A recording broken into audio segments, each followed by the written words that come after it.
Hello viewers, welcome to Edu8 class. তোমালোকে কৈ আছিলা যে ইংলিশ কম্পোজিশনৰ ৰিপোৰ্ট ৰাইটিংৰ ক্লাছ তোমালোকক লাগে। তো আজি Edu8 ক্লাছৰুমে গৰমৰ বন্ধৰ এইটো বতৰত লৈ আহিছে কম্পোজিশনৰ প্ৰথমটো লেকচাৰ অন ৰিপোৰ্ট ৰাইটিং। আৰু তাৰ লগতে আমি এটা স্পেচিমেন ৰিপোৰ্ট ৰাইটিংৰ পিডিএফও আজি এই ক্লাছৰ লগত শ্বেয়াৰ কৰিম, কাৰণ আমি কৈ আছো শিক্ষাৰ অবিৰত যাত্ৰা Edu8ৰ লগত চলি থাকিব। সো পলম নকৰি পেলাই আমি আজি ভিডিঅ'টোলৈ আগবাঢ়িছো। যদিহে তোমালোক কোনোবা নতুন আছা, আমাৰ ভিডিঅ'টো লাইক শ্বেয়াৰ আৰু সাবস্ক্ৰাইব কৰিবা।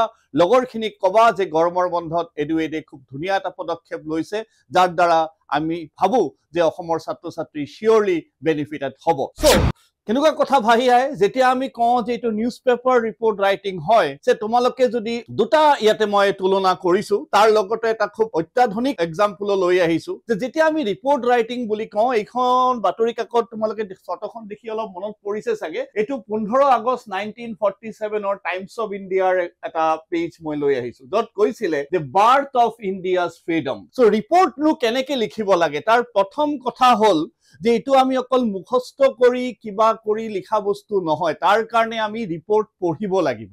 হয়, সো আমি ৰিপোৰ্ট পঢ়িব লাগিব। যদিহে মই সদায় এইটো কথা ক্লাছত কৈ থাকো যে news papers reading is a very important factor of a student's life, কাৰণ বাতৰি কাকত পঢ়াটো খুব দৰকাৰ। আজিকালি কি জানিবা আমি এনেকেও বাতৰি কাকত পঢ়ো চাগে, নহয় জানো?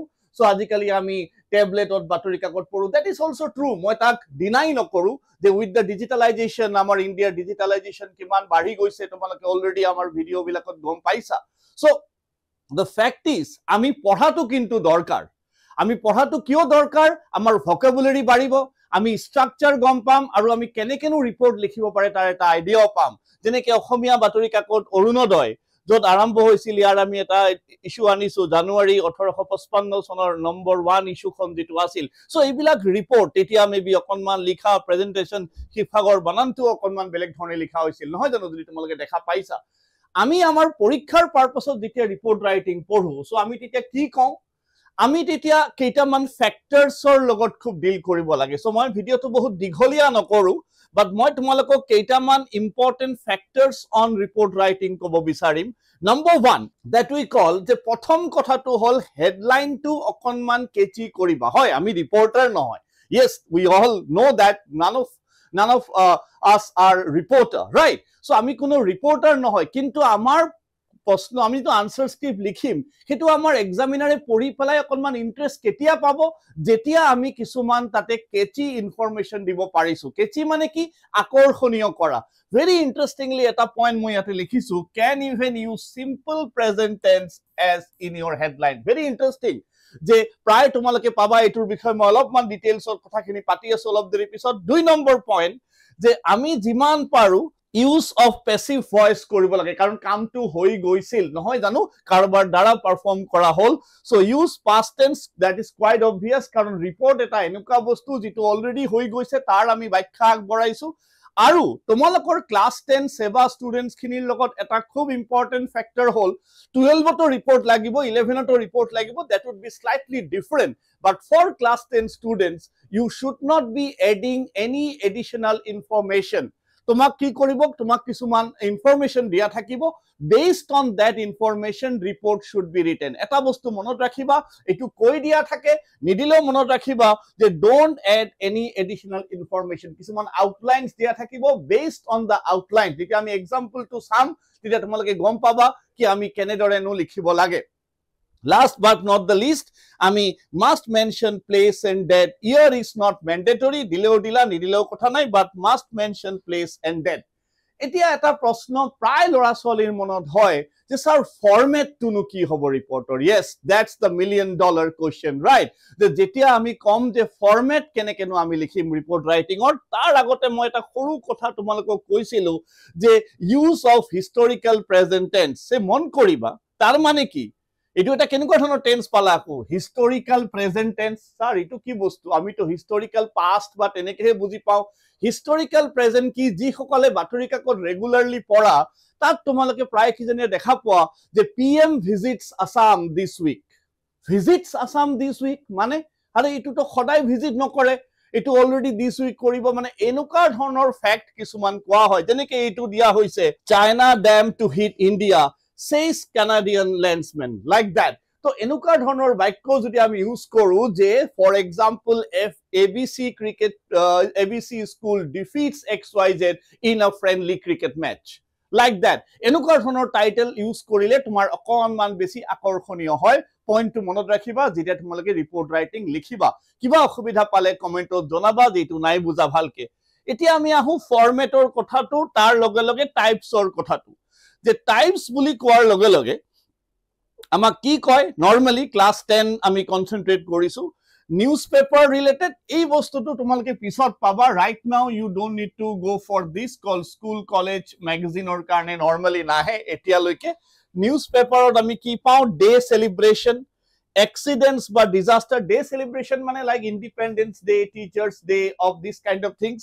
So kiba accidents hoi gol, road accident, train accident, like that.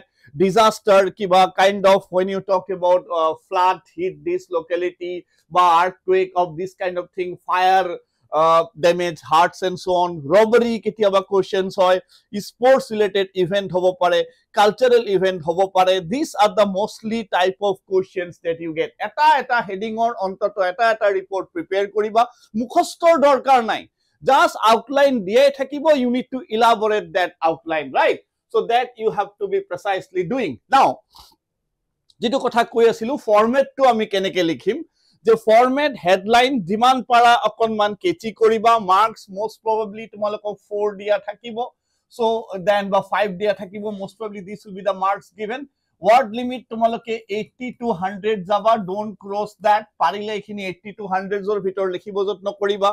By line, place and date, paragraph এটা রাখিলেও কথা নাই, so that should be the way out, মানে ইন্ট্রোডাক্টরি তুমি এটা কথা কবা, then the body, then the conclusion, that should be the way of thing. আমি এটা স্পেসিমেন দিছো, তার আগতে মই এটা কোশ্চেনস দি পেলাই তোমাক বুজাব খুজো, যদি কিবা বুজাত অসুবিধা হয় জনাবা আমাক। সে write a report on the basis of the given outline. দেখিছা আউটলাইন দিয়া আছে, Guwahati book fair inaugurated, date, time and venue, opened by Chief Minister of Assam, publishers from the state and outside participated, nice opening function, large gathering and good sale expected. Bas, this is what you need to do. Etu tomak dia ase, khali 11-12 bot kobo write a report on Northeast Book Fair, like that. So they won't give you outlines, all of different hoi jabo jetia tomaloke 11-12 paba, ami tetia he bostu discuss korim.